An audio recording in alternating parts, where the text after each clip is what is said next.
오늘 하나님 말씀 다 같이 보도록 합니다. 요한복음 4장 5절에서 24절까지 말씀 보도록 합니다. 신약성경입니다. 신약성경 요한복음 4장 5절에서 24절입니다.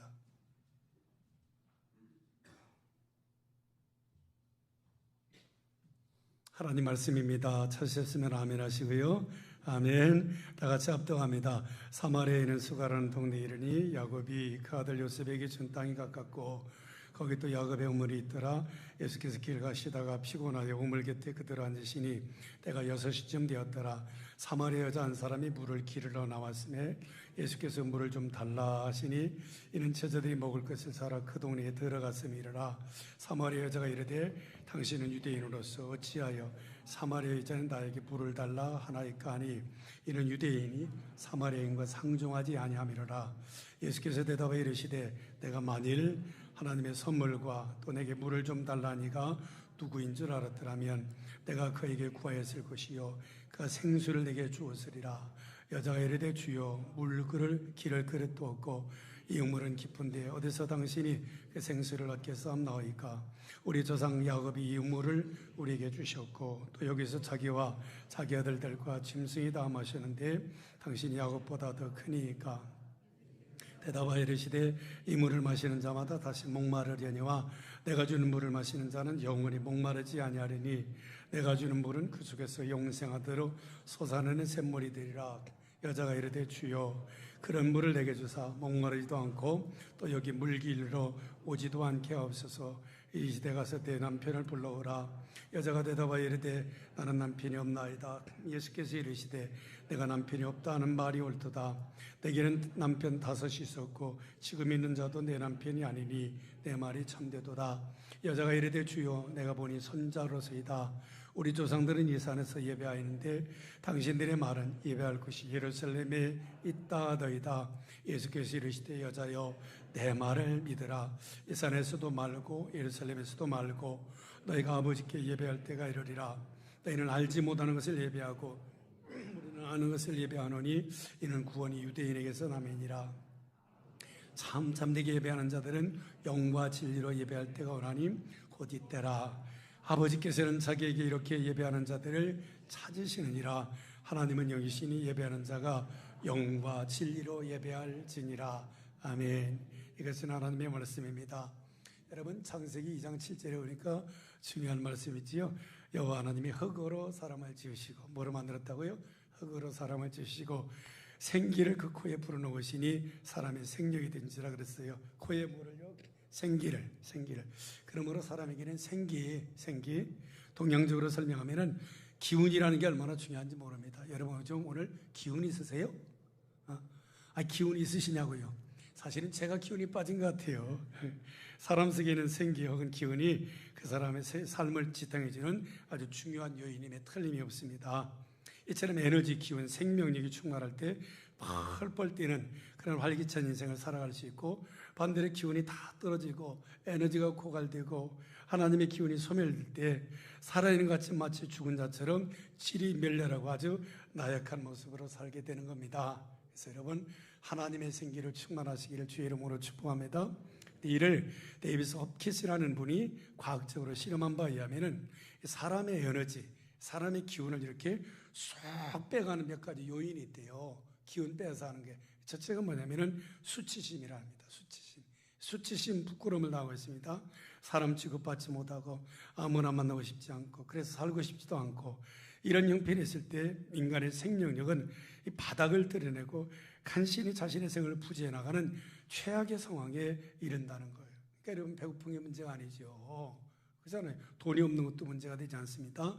수치스러움이 인간을 가지고 이렇게 나약하게 만든다는 거죠. 양심의 부끄러움이 기운을 이렇게 떨어뜨리고 그 사람의 생명력을 이렇게 다 빼앗아 간다는 거예요. 그래서 또 한 가지 뭐냐? 무기력증입니다. 나는 아무것도 할 수 없다. 나는 어쩔 수가 없다는 무기력증이 사람을 한없이 이렇게 나약하게 만든다는 거예요. 요즘에 여러분 무기력증 느끼면 안 됩니다. 그렇죠? 또 한 가지 뭐냐? 슬픔입니다. 큰 슬픔이 인간을 나약하게 만든다는 거예요. 그래서 배우자고 이렇게 같이 살다가 한 분이 먼저 돌아가시면 그 충격을 받았어요. 큰 슬픔 때문에. 그래서 남은 사람은 그냥 다 이렇게 그냥 이렇게 짜부러지는 거, 나든 기운이 쏙 빠지는 거죠. 그래서 또 한 가지는 뭐냐? 두려움입니다. 환경에 대해서 환경을 이기지 못하고 환경을 지배할 능력을 잃어버려서 큰 두려움을 느끼는 경우가 많습니다. 이럴 때 사람의 정신력과 체력이 아주 약해진다는 거예요. 그래서 우리 기독교식으로 여러분 축복합니다. 성령 충만하시기 바랍니다. 다시 한번 성령 충만하시기 바랍니다. 성령 충만이 뭐냐? 하나님의 기운으로 충만하라. 아멘. 그렇잖아요. 데이비스 홉키스의 주장에 의하면은 이렇게 사람의 에너지가 고갈되어서 아주 나약해지면은 사람은 스스로 일어날 수 있는 힘이 없다는 거죠. 그러니까 스스로 문제를 해결할 수 있는 그런 어떤 힘이 없다는 거죠. 이럴 때는 누군가 그에게 새로운 에너지를 공급하고 힘이 되어줘야 한다는 거죠. 밖으로부터 새로운 에너지가 공급돼야만 죽음 가까운 처지에서 다시 이렇게 일어날 수 있다는 거예요. 이때는 누군가의 말 한마디가 그렇게도 중요하다 합니다. 이때는 누군가의 위로 한마디가 그렇게도 중요할 수가 없다 합니다. 이럴 때는 누군가의 기도 한마디가 얼마나 중요한지 모릅니다. 그렇잖아요. 여러분 주변에 혹시 그런 사람이 눈에 띄지 않습니까? 그 사람에게 말 한마디 잘 하십시오. 아멘. 그러면 살아날 줄로 믿습니다. 어저께도요, 우리 현병수 집사님 이제 무균실에서 치료받고 있는데, 무균실에서 한 달 동안 혼자 있자니까 얼마나 지치겠어요. 전화로 연결해서 기도하는 거예요. 하나님 아버지, 뜨겁게 기도했더니 우리 현 집사님은 살아나더라고요. 할렐루야. 미국에 또 사회심리학자 올프트라는 분이 계신데요, 이분의 주장에 의하면 미국의 대학생들을 조사해봤대요. 그 명문대 다니는 대학생들을 조사해봤는데 똑똑한 녀석들, 남학생의 90%가, 여학생의 91%가 다 정신적, 신체적 열등감을 가지고 있더래요. 열등감. 그러니까 여러분, 열등감이 없는 사람이 없다는 거죠. 참 놀라운 일이 아닙니까? 누구나 그 나름의 컴플렉스를 다 가지고 있다는 거죠. 사랑하는 성도 여러분, 열등감이 없는 사람이 거의 없다는 거예요. 그렇기 때문에 열등감 자체가 문제가 아니라 내가 열등감을 어떻게 극복하느냐가 문제가 되는 거죠. 여러분, 내 사전에 불가능이 없다. 누가 그랬어요? 나폴레옹. 누가요? 나폴레옹. 근데 나폴레옹 키가 얼마인지 아세요? 155cm. 그죠? 얼마라고요? 그러니까 나보다 작은 거예요. 그러니까 나를 보고 키가 작다는 사람이 있는데 아주 잘못 본 겁니다. 제가 키가 작은 게 아니죠. 그렇잖아요. 세계가 잘 알고 있는 등수평이라는 분 있잖아요. 그분의 키는 150cm에 불과합니다. 그러나 그는 도탄에 빠진 12억 의 중국 인구를 건져내고 세계적인 지도자로 명성을 날리지 않았습니까? 만일 등수평이 키가 작다는 컴플렉스를 그냥 컴플렉스에 매여 살았다면 그는 영영 구제불능이었을 거예요. 에디슨 발명의 왕이라고 하지 않습니까? 근데 이 사람은요, 초등학교 때 머리가 둔해서 구제불능한 학생이라고 퇴학을 맞은 사람. 퇴학. 여러분, 퇴학당한 사람 손들지 마세요. 있어요? 퇴학당했다는 거죠. 그렇잖아요. 저는 초등학교 때는 아둔아이였지만은 그런 자기 컴플렉스를 극복하고 1000가지 이상의 발명품을 발명한 발명왕으로서 우리는 그를 기억합니다. 성경에 나타난 위대한 인물들 다 그래요. 열등의식 없는 사람이 누가 있어요? 사도 바울이요? 사도 바울 키가 작았답니다. 대머리에다가 매부리 코에다가 안짱들이 했고요. 우리가 알다시피 육체의 가시고 사단의 사자가 그를 괴롭히고 있었습니다. 심각한 콤플렉스였기에 바울은 이 문제를 놓고 3번 간절히 기도하지 않습니까?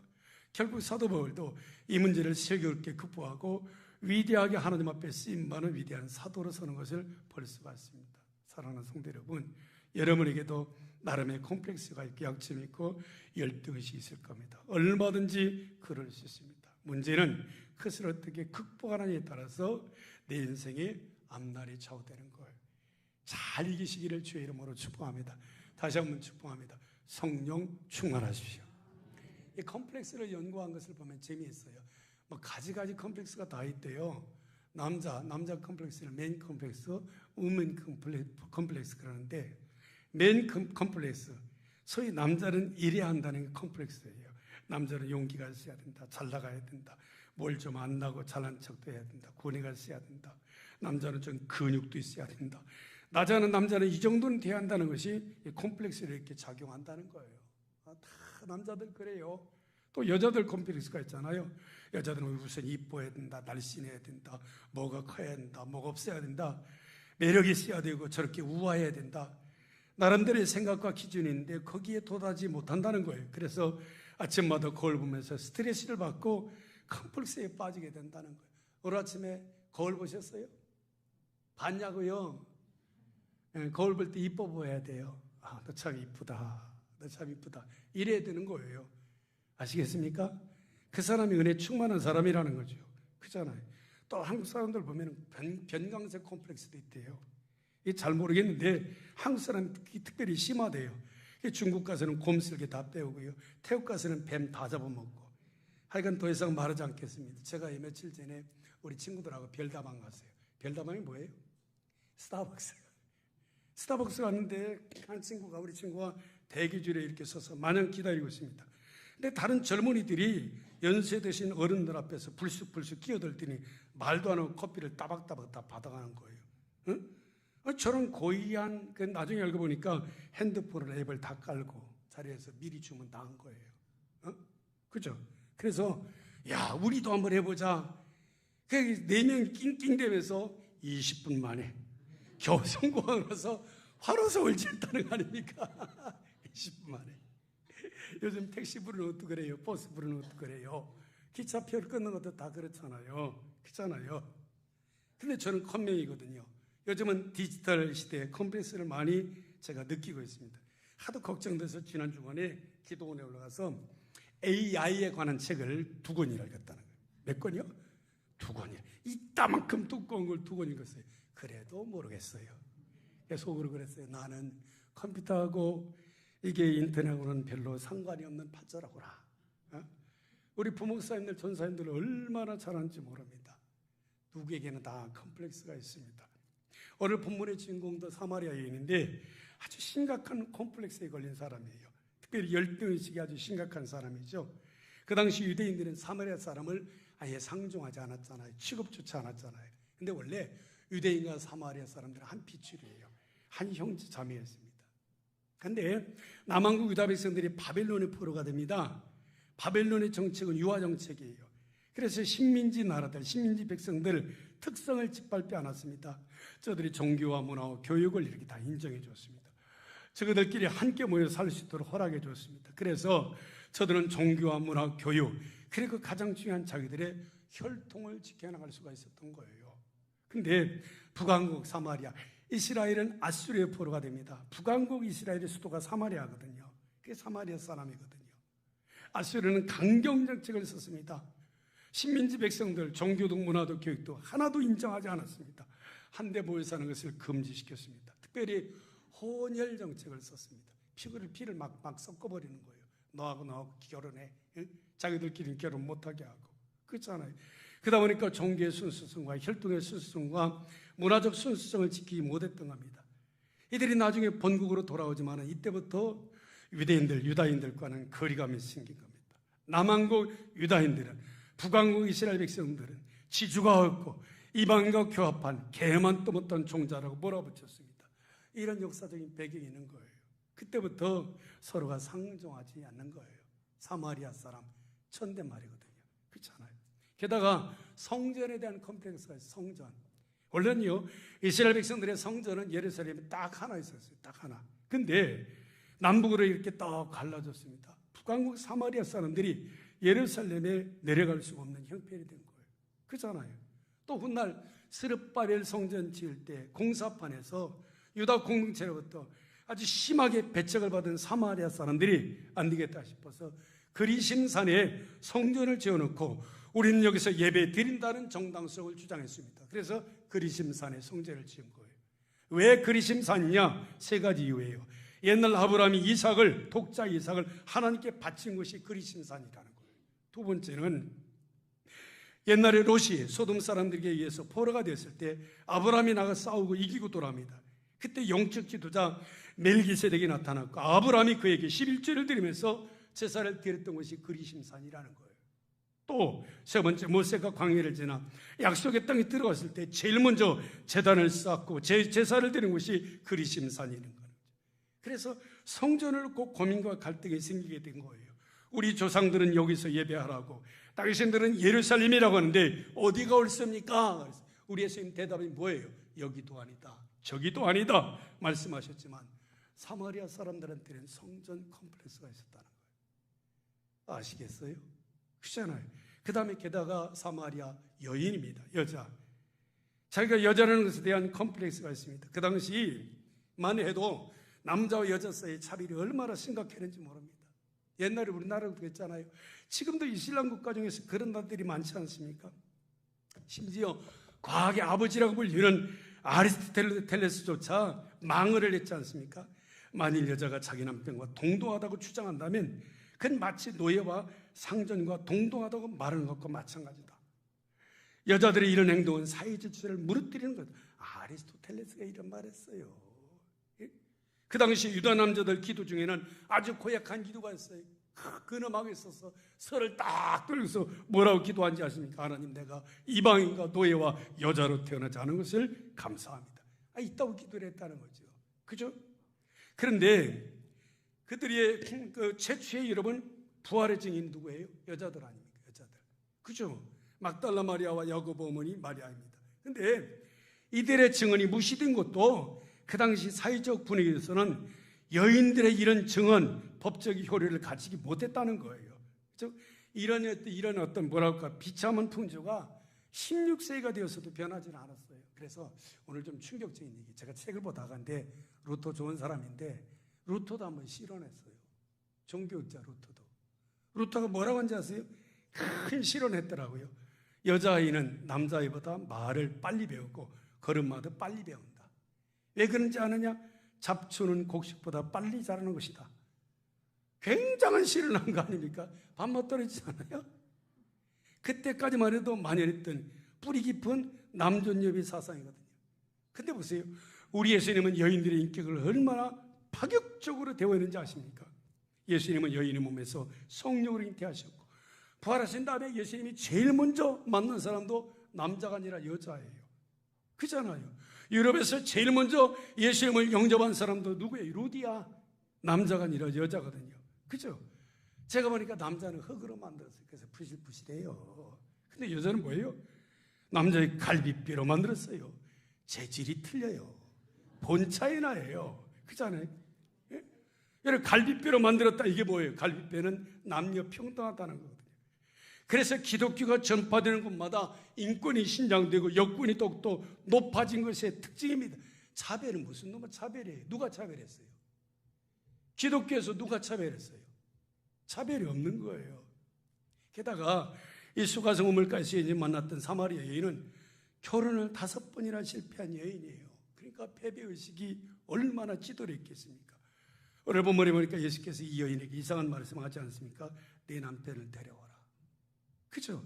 남편이 없나이다. 내 말이 옳도다. 내 남편이 5이 있었으나 지금 남편도 내 남편이 아니니라.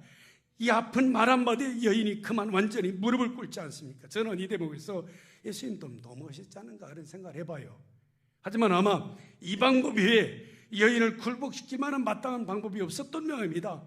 지금도 6번째 남자를 만나서 살지만은 그 남자도 내 남자, 내 남편이 아니요. 아마 소실로, 죄송합니다, 첩으로 이렇게 살고 있었던 모양입니다. 그리 얼마나 기구한 인생입니까? 그렇잖아요. 여기서 잠깐 2000년 전에 유대 사람들의 이혼관을 살펴볼 필요가 있습니다. 저들이 유대인들이 이혼할 때 각오 아니에요. 남자가 휴서라는 것을 써서 여자에게 주면 그것으로 끝나요. 이 성경에도 휴서라는 말이 나오거든요. 그게 뭐냐면 소위 말하는 이혼증서예요. 이혼증서 종이 하나에다가 딱 한 줄 써놓은 거예요. 그게 뭐냐? 이런 내용 써냅니다. 지금부터 이 여자는 내 아내가 아니다. 달랑 종이 한 장이에요. 그리고 밑에 그 이혼 사유에 대해서 달았습니다. 이혼 사유는 간음을 했거나 죄를 지은 것이 아님을 밝혀두는 거예요. 그렇게 큰 죄는 짓지 않았지만은 뭐라고 하냐? 음식 솜씨가 좋지 않아서 이딴 말을 했어요. 뒷모습이 보기 싫어서, 말투가 거칠어서. 어쨌든 이혼 절차를 간단했고 휴서 한 장이면 그 여자는 버림을 받고 또 다른 남자에게 시집갈 수밖에 없는 거예요.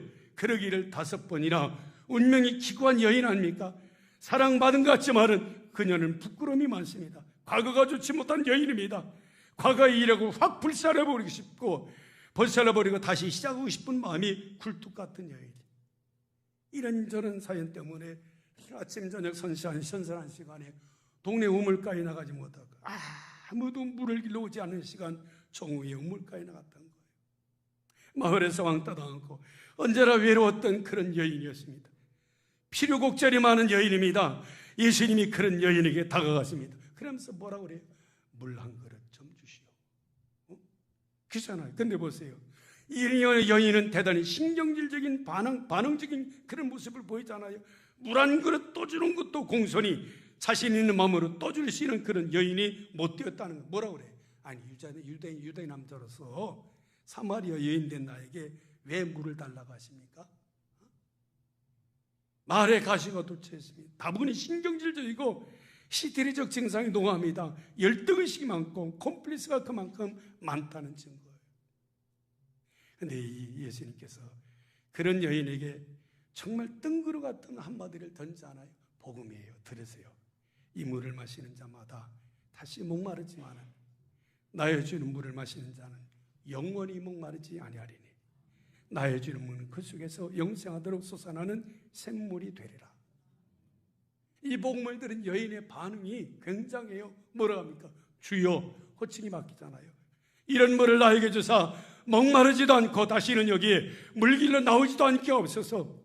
이 사마리아 여인에게는 타는 목마름이 있었던 거예요. 간절한 목마름이 있었던 겁니다. 사랑하는 성도 여러분, 사마리아 여인이 이토록 허기진 갈증에 목말라는 이유가 뭐예요? 간단하잖아요. 그동안 세상이 주는 물만 마시는 거예요. 세상이 주는 물만. 그렇잖아요. 예수께서 말씀하시기를 이 물을 먹는 자마다 다시 목마르게 될 것이다. 세상이 주는 물은 흔하기는 하지만은 바닷물처럼 우리의 목마름을 해결해 주기는커녕 더 큰 갈증만 가져올 뿐이라는 거죠. 그럴듯한 유혹에 빠져서 남자를 바꿔봐도 소용없습니다. 자동차를 바꿔봐도 소용없습니다. 아파트를 바꿔봐도 소용없습니다. 오늘까지 살았던 인생들 중에 이 세상의 것으로 배부른 사람은 단 한 사람도 없다는 거예요. 사람의 눈으로 볼 때 행복과 만족은 부자들의 소유고 불행 얻는 물은 가난한 자들의 것인 줄만 압니다만은 사실은 그렇지가 않은 거예요. 보세요. 돈으로 행복을 살 수 없다는 것이 부자들의 공통적인 고백이에요. 이가 갖고 안 되더라. 그렇잖아요. 하나님 없는 세상에 주는 물로만 살아가는 인생들은 절대로 세 가지 절망을 뿌리칠 수 없다고 그랬어요. 그 첫째가 뭐냐? 죄의식에서 오는 절망이요. 또 하나는 뭐예요? 허무함과 무의미에서 오는 절망이요. 세 번째는 뭐예요? 죽음에서 오는 절망을 피할 길이 없다는 거예요. 살아갈수록 죄책감만 티끌처럼 쌓여갑니다. 세월이 가면 갈수록 인생에 대한 허무한 무의미는 사람들의 가슴에 메울 수 없는 커다란 구멍을 확 뚫어버립니다. 과학이 아무리 발달한다 해도 하나님 없이 사는 인생들에게 죽음이란 결코 내가 건널 수 없는 절망의 강처럼 보입니다. 오늘 설교 들리십니까? 오늘 본문에 나오는 사마리아 여인도 파도처럼 휘몰아치는 인생의 고물을 채울 길이 없어서 몸부림을 치던 여예요. 철학자 파스칼 자신의 고백록에서 이런 말합니다. 모든 사람의 마음속에는 세상의 것으로는 채울 수 없는 공백이 있는데 하나님이 예수 그리스도를 통해서 메워주실 때까지는 아무 것으로도 메울 수가 없었다. 세상 것으로 안 메워진다는 거예요. 메워지던가요? 예수 없는 인생은 절대로 만족할 수가 없는 거지요. 세상에 주는 물은 타는 목마름만 가중시킨다는 거죠. 그래서 김원식이라는 분이 시를 쓰는데 제목이 뭐냐? 명동의 그리스도인. 그 시 중에서 딱 한 수절만 제가 읽어드릴게요. 확팍 활화산처럼 터졌던 가슴이 열기 빈잔에 소주를 채워도 철철 넘치도록 다시 채워도 내 잔은 여전히 빈잔이다. 내 잔은 여전히 빈잔이다. 왜 채워도 내 잔은 여전히 빈잔일까? 세상 것으로 채울 길이 없기 때문입니다. 여러분 착각하지 마십시오. 세상적인 것으로는 채워지지 않습니다. 남편을 5번 바꿔도 절세 미인 아내를 5명씩 데리고 살아도 채워지지 않는다는 거. 그렇잖아요. 두 번째는 뭐예요? 예수가 주는 물을 마셔야 된다는 거. 오늘 복음 들으세요. 내가 주는 물을 마시는 자는 영원히 목마르지 아니하리니 내가 주는 물은 그 속에서 영생하도록 솟아나는 샘물이 되리라. 여러분, 오늘 복음이에요. 예수님이 주는 생수가 뭐예요? 첫째는 예수님이 주시는 생수는 죄사함의 감격이에요. 죄사함의 감격. 예수님의 보혈이 영생하도록 솟아나는 샘물이라는 거예요. 보세요. 요한복음 6장 53절을 읽어보면 내가 진실로 너에게 이르노니 인자의 살을 먹지 아니하고 인자의 피를 마시지 아니하면 너희 속에 생명이 없느니라. 죄사함이 없느니라. 내 살을 먹고 내 피를 마시는 자는 영생을 가졌고 마지막 날에 내가 그를 살리리니 내 살은 참된 양식이요 내 피는 참된 음료로다. 수가성 우물가에서 예수님 만난 사마리아 여인은 죄책감에 사로잡힌 인생이에요. 짧은 인생 살면서 5 남자를 거쳤으니 얼마나 기구한 인생입니까? 깨끗하고 당당하고 순결했다고 볼 수 없지 않습니까? 그동안 얼마나 많은 세월을 죄의식에 시달렸겠습니까? 누가 이 여인의 죄 문제를 해결해 줄 수 있겠습니까? 예수님께서 여인의 죄의식을, 죄책감을 치료해주기 위해서 남편 문제를 꺼낸 거예요. 내 남편을 데려가라. 그잖아요. 왜요? 솔직한 고백과 회개를 촉구하는 거예요. 여러분, 어느 여인이 있었어요. 그잖아요. 수많은 남자에게 짓밟혔어요. 그잖아요. 왜 그렇게 못된 남자들만 만나는지. 죄송해요. 제가 몰래 2번 주례해줬어요. 바뀌고 또 바뀌어요. 그러다가 아들 하나 얻었습니다. 그 아들이 대학생 됐어요. 착하고 머리가 좋습니다. 공부 굉장히 잘해요. 초등학교 다닐 때 놀이국에서 떨어지는 바람에 눈을 다쳤어요. 이제는 거의 2눈이 이렇게 잘 안 보이는 실명 상태인데 그 아들이 엄마를 위해서 의대에 들어가서 공부를 합니다. 좋은 의대에 들어갔어요. 못된 남자들에게 짓밟히고 얻어맞아서 안 아픈 것이 없는데 엄마를 고쳐주겠다고 의대에 들어가서 공부를 열심히 합니다. 그러니 그 엄마는 그 여인의 죄책감을 얼마나 더 심하겠습니까? 누가 이 여인의 죄책감을 치료해 줄 수 있겠습니까? 누가 이 여인의 아픔을 이렇게 깨끗이 치료해 줄 수 있겠습니까? 내 사랑하는 아들이요, 어느 누구도 이 여인의 죄책감을 치료해 줄 수 없는 거예요. 예수 그리스도의 보혈, 죄사함의 은총이 생수입니다. 아멘. 믿지 않는 사람들 중에는 2부류의 사람들이 있지요. 한 부류는 죄의식이 없는 불신자이고 또 한 부류는 죄의식을 너무 무섭게 가지고 있는 불신자들이 있어요. 죄의식을 무섭게 가지고 있는 불신자들은 자기만이 아는 어떤 큰 죄를 가지고 있는 사람들입니다. 이 사람들은 남에게는 절대로 말하지 않지만은 마음속에 죄의식과 공포감을 가지고 있는 거예요. 가책을 받고 있는 거예요. 그러나 반대로 죄의식이 없는 사람들은 어릴 때부터 비교적 크게 나쁜 짓 하지 않고 나쁜 일 하지 않고 순탄하게 자라서 은근히 자기 결복증을 가지고 있는 사람들이 있어요. 그러나 2가지는 다 죄예요. 가책도 죄고 결복증도 죄예요. 결복증이 왜 죄냐고 묻는 분이 있습니다. 그러나 하나님은 어떤 면에서 죄를 미워하는 건 나는 죄가 없다. 내가 무슨 죄를 범했느냐는 결백증 아닙니까? 왜요? 이런 사람들은 예수님이 전혀 필요 없다고 느끼는 사람들이기 때문이에요. 글쎄요, 여러분, 오늘 도전할게요. 예수님이 필요 없는 인생이 있겠습니까? 내 죄 문제를 그러면은 누가 해결해 줄 수 있겠습니까? 내가 예수를 왜 믿습니까? 자기의 부끄러운 죄들을 숨기고 남몰래 고민하며 영적 갈증을 느끼며 살아가는 사마리아 여인의 모습이 오늘날 현대인의 모습이 아니겠습니까? 죄사함의 감격이 없는 사람은 시원한 인생을 살아갈 수가 없는 거죠. 그래서 예수님이 주시는 영원한 생수는 죄사함의 은총이에요. 아멘. 내 영혼이 은총을 입어 중한죄짐 벗고 보니. 얼마나 귀해요. 내 영혼이 은총을 입어 중한죄짐 벗고 보니. 여러분, 십자가 꽉 붙으시기를 주님의 이름으로 축복합니다. 2번째 예수님이 주시는 생수는 예배를 통해서 부어주시는 은혜예요. 예수님은 목말라 하는 사마리아 여인에게 뭘 가르쳐요? 예배를 가르칩니다. 예배. 왜요?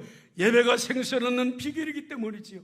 아버지께 참되게 예배하는 자들은 영과 진리로 예배할 때가 하나니 곧 이때라 아버지께서는 자기에게 이렇게 예배하는 자들을 찾으시느니라. 유명한 말씀이잖아요.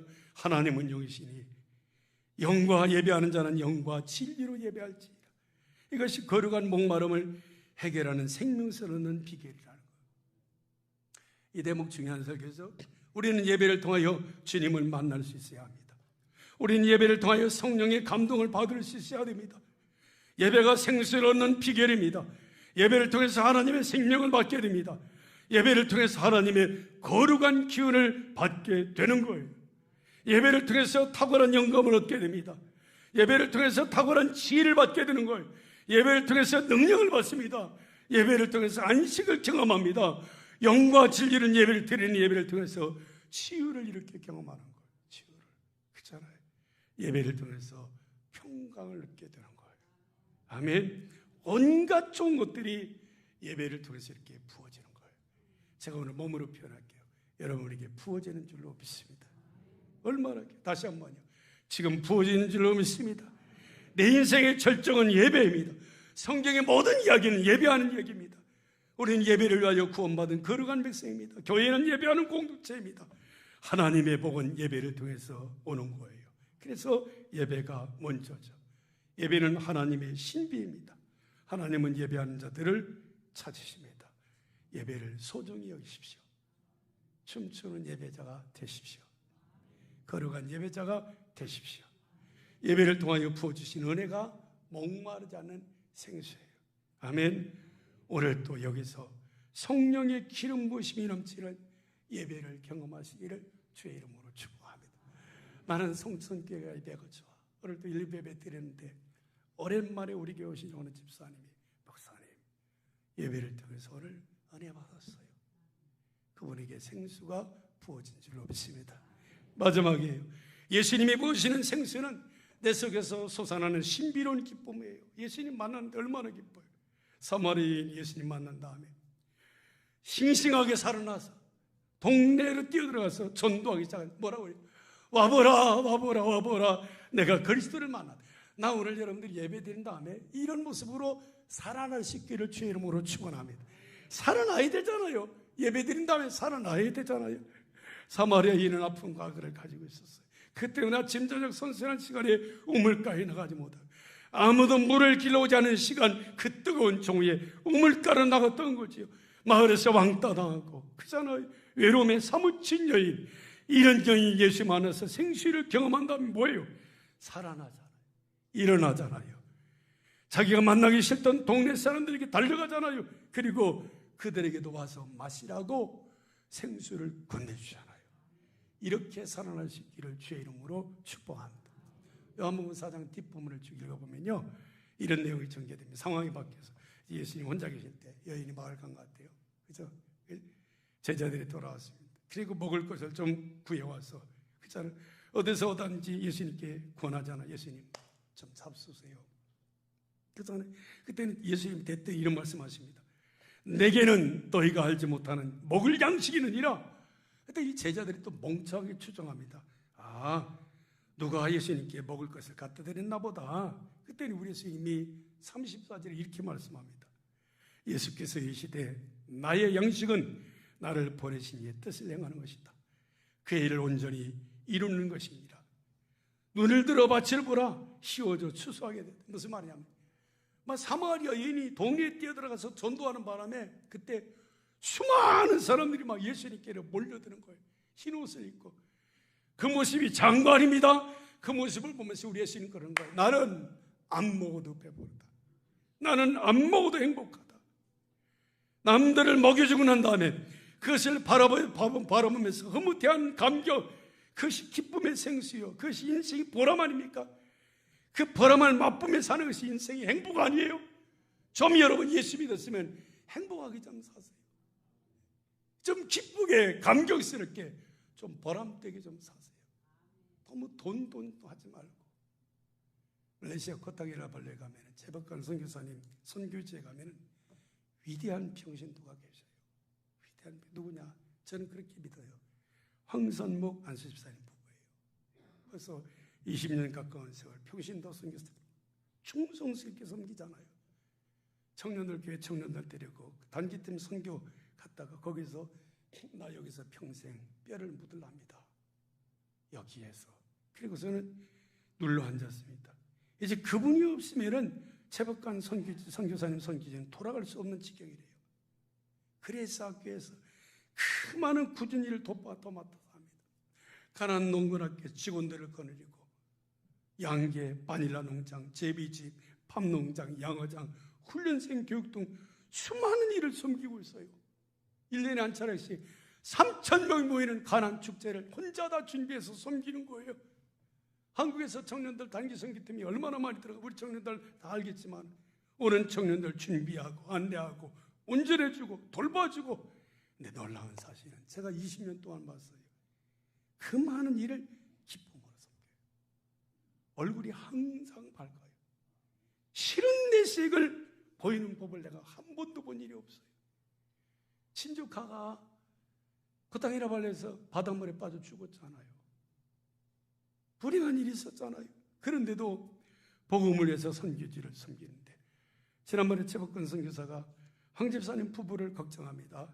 월급도 많이 못 주고 정식 선교도 안 하니까 노후도 준비된 게 없고 그래서 돈 되는 좀 사업을 좀 하라고 돈 좀 벌라고 좀 제발 여행사를 하든 한국에 좀 이렇게 도우미들을 이렇게 좀 보내주는 일을 하든 좀 돈 되는 사업을 좀 하라고 그랬더니 여전히 웃으면서 대답합니다. 나는 이대로가 좋습니다. 안 먹어도 배부릅니다. 이것이 나의 주님께서 주시는 사명입니다. 내가 황선목 선교사님 볼 때마다 그래요. 위대한 평신도로다. 예수로 배부른 사람입니다. 그분을 볼 때마다 주님이 부어주시는 기쁨을 발견할 수 있고 정말 행복하게 섬깁니다. 세상에서 맛볼 수 없는 은혜가 그분들에게 부어진 것을 발견할 수 있습니다. 안 먹어도 배부른 것이 영적인 만족감 아닙니까? 내가 좋은 것을 먹어서 배부른 게 아니라 남들을 먹여주고 난 다음에 그것을 바라보면서 흐뭇해하는 그 기쁨, 그 보람, 이것이 신비한 거 아닙니까? 예수로 부유해진 인생, 여러분에게도 그런 생수가 부어지기를 주의 이름으로 축복합니다. 그런 인생을 살아가시기를 주의 이름으로 축복합니다.